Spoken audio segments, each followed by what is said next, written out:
Hello everyone! Dajahaw! This is me again, Mrs. Cheng. Welcome back to my channel. For today's video, we have the quick and easy squid recipe that you can try anytime at home. Let's go!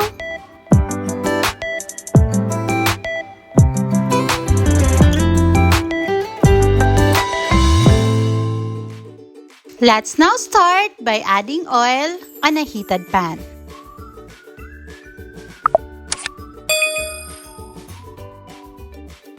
Then, once na mainit na din yung oil, pwede na nating igisa yung ating squid.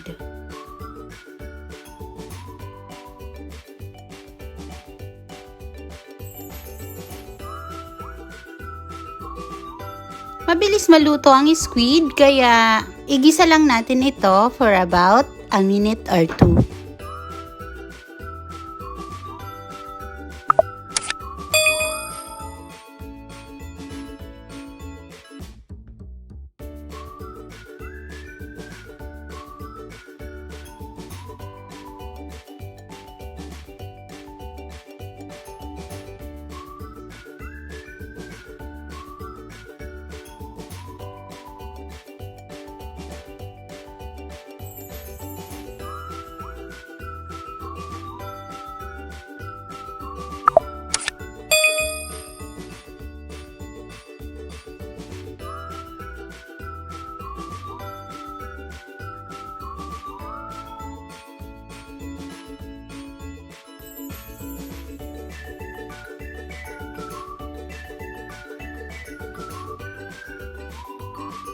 And then, i-remove na natin ito at ilagay natin sa separate na lalagyan.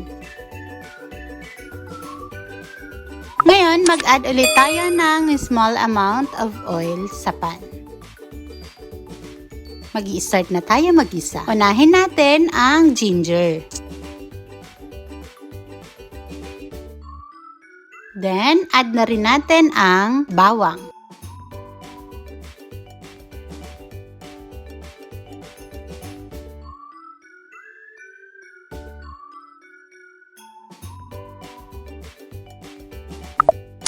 Ngayon naman, add na rin natin ang sibuyas. Igisa lang natin.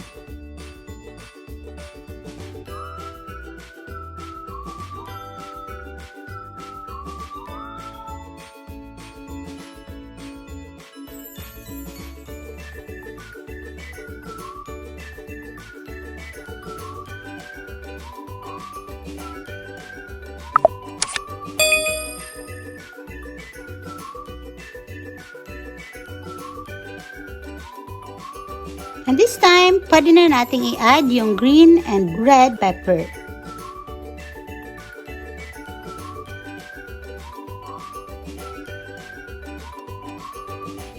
Add at least 1 to 2 tablespoons of oyster sauce.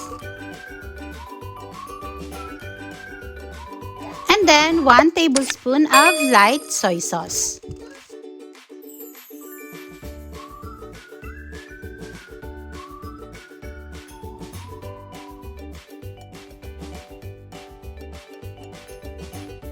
Add 1 tablespoon of rice wine.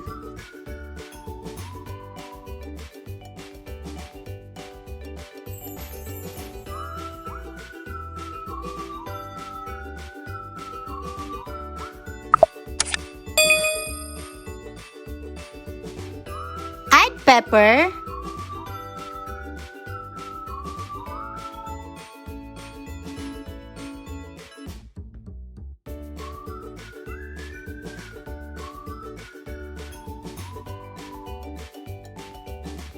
Add about 1 teaspoon of seasoning.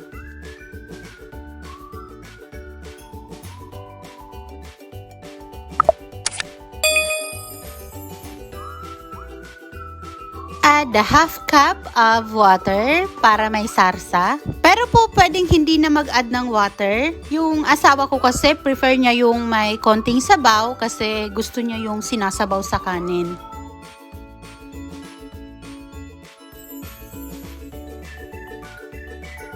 Then this time, mag-add na rin tayo ng spring onions para mahalo yung lasa niya.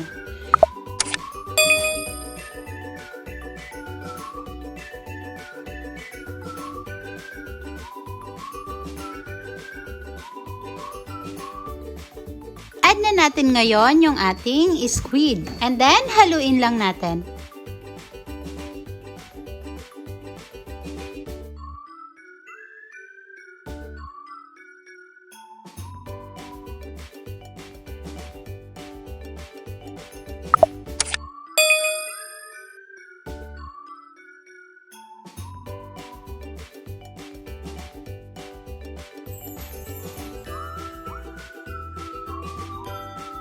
Then let it boil for at least 1 minute.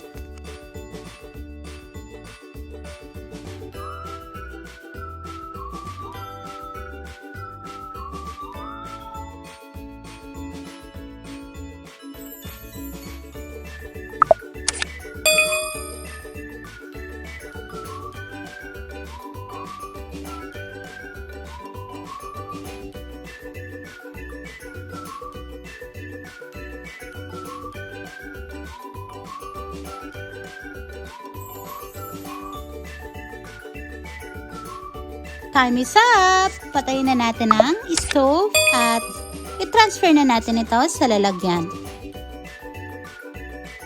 If you're new here to my channel, please don't forget to subscribe, like the video, and share to your mom and friends so they can also try to cook this stir-fried squid with oyster sauce. That's all for today's video. Thanks for watching. Bye!